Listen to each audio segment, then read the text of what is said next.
What's up, guys? How y'all doing today? And it's been a while since I actually did a video, about a week or two, but I'm actually going to start out by saying what this is all about. softball schedule was just released, and I also want to start out with a bit of a correction on a prior video that I may have made.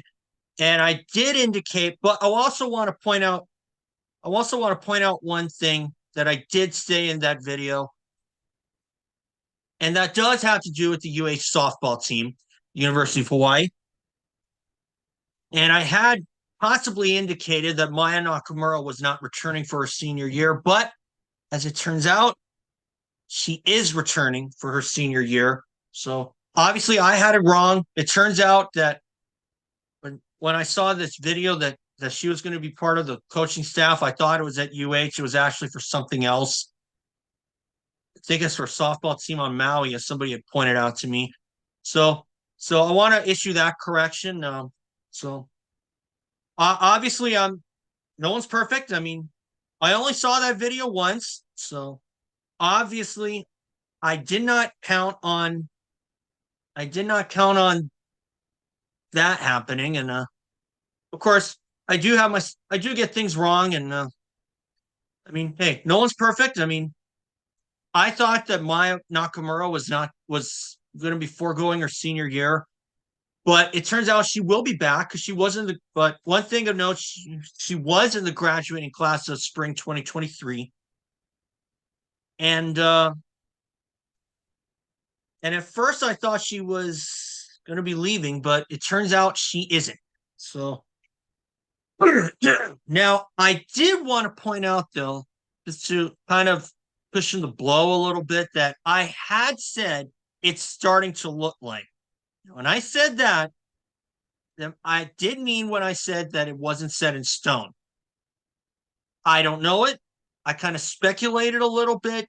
If it was possible that she was leaving the team, what would have happened? But everything else I said after that completely stands. But anyway, so I mean, you know, everybody gets things wrong every now and then. So obviously, as I said, softball schedule was just released. So I'm going to show you my screen. And it's kind of no different from last season's schedule, as you're seeing right here. So start out at Santa Barbara. We actually started the season at home with Santa Barbara, and we ended up taking 2 of the 3 there. We won the doubleheader. In CSUN, we won the first game by the mercy rule at their place, only to drop the next 2, only to drop the doubleheader. And it carried over into UC San Diego. That's what happened last year. But as I'm seeing right here, oh no, never mind.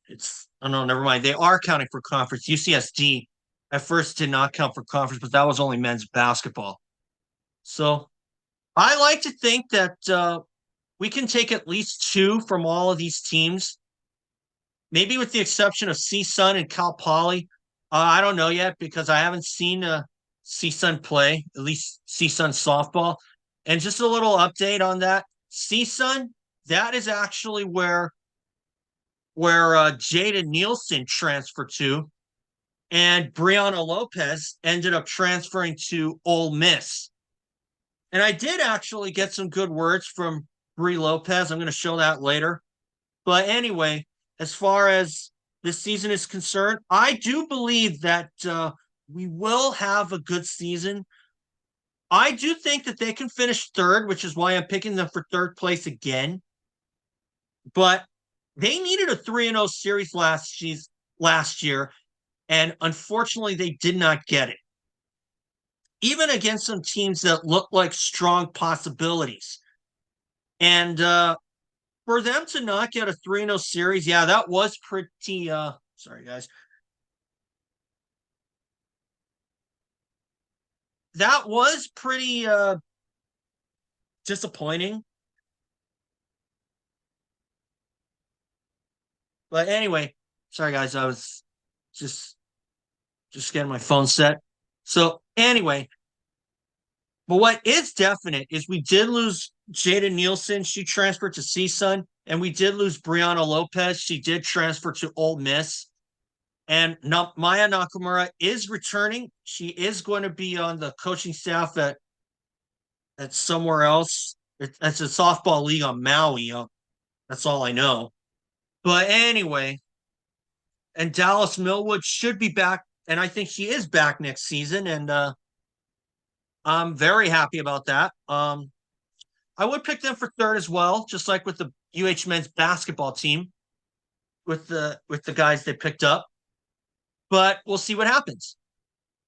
So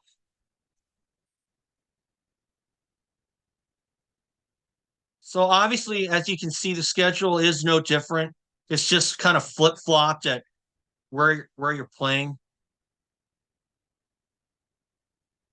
But anyway, Cal Poly, I don't know about that one. I like to think that they can get 2 wins over them. They did last year. They almost had a season sweep, but Cal Poly came back to turn them back in the back half of the doubleheader at their place. Riverside seems like a possibility, and so does Cal State Bakersfield. So I do think that we could see at least winning the series on several of these. The only question marks in my book are CSUN, Long Beach State, and Fullerton, and to a point UC Davis as well. But unfortunately, UH started out. They had a 9-game stretch at the start of towards the end of last season. Unfortunately, they ended up winning only 2 times.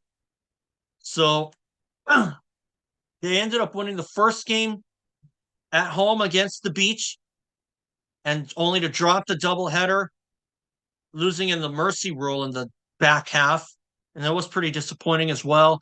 Cal State Fullerton at their place was very, very disappointing. They came away completely swept. And in fact, this stretch of 5 games, that was a 5-game skid for the University of Hawaii that they should not have done, should not have happened, but unfortunately it did. But, you know, it happens. No one's perfect. I like to think everybody's evenly matched, unless you got a damn good player like Jocelyn Allo, who played for Oklahoma, or like UH had Kelly Majum, and Jessica Iwata back in the day, and Stephanie Ricketts, I think. And of course, they end on the road at UC Davis, as I said. I sure hope that they can come back with a point to prove. If they can come away with 2 wins against these teams, I'll be happy. But Fullerton seemed like the big question mark until they swept them in 2022.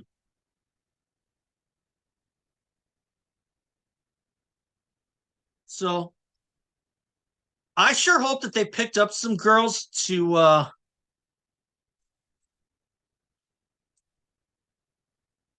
kind of pick up the slack, because it seemed like I'm gonna stop sharing here, because it seemed like once UH lost Dallas Millwood early in the season, that kind of threw off their balance. I mean, they had flashes of good games and all that, but the fact that they couldn't get a 3-0 series really stood out to me.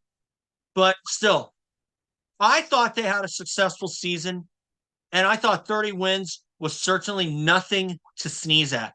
As long as it's a winning season, it's successful in my book. But if it's a losing season, like really, really bad, yeah, I probably wouldn't even be going to the games. But, softball, they've been showing me something. I do think that we're a lot better than 5th place, which was where we finished last season. But we'll see what happens. And of course, I also want to mention that I did get some good words from Brianna Lopez, and this is what she told me.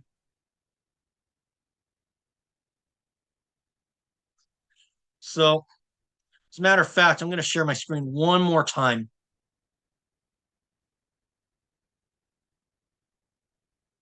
And obviously, I've gotten some good words from some girls. Obviously, I got good words from Bri Lopez herself.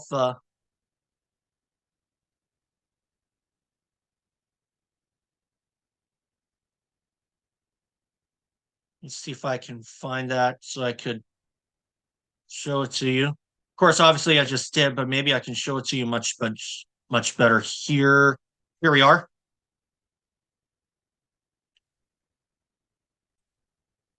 And obviously losing Brianna Lopez is certainly going to be a big loss. She did throw a no-hitter in the back half of the doubleheader against UC San Diego. You saw my recap about that. But anyway, obviously we're going to be looking for some good players. I hope that we can get some wins against some teams that maybe against some teams like Cal Poly and to a point UC Davis and Cal State Fullerton that sometimes you may not be very skeptical about, or the team may not be very skeptical about. So I'm looking for a third place. I think we can get 2 out of 3 at least on some of these teams. But Long Beach State, I probably would be happy with 2 out of 3, but I kind of see one win at best, just like what happened this past season. Same goes for Cal State Fullerton. But I don't know. Once they went to Cal State Fullerton, it looked like they were completely flat. And in fact, in that first game, there was only 1 run scored the entire time, and that was in the first inning from Cal State Fullerton. UH didn't even get on the board. And there was a time where UH was outscored by their opponents 23-3 in those 5 games, in that 5-game skid, but they turned it around. And I'd like to see them end on a much more stronger note. But, it happened. But, things happen. Of course, one could speculate that losing Dallas Millwood was certainly the trouble, certainly part of the trouble anyway. So I hope that we'll be in for a good season. I like to predict a 30-win season again for UH. I will be attending some softball games. I am going to try and apply for a media pass this season for basketball and softball, maybe some other sports too. So anyway, guys, that's all for today. And remember, subscribe, and I will catch you later. Well, I'm Apono, everyone.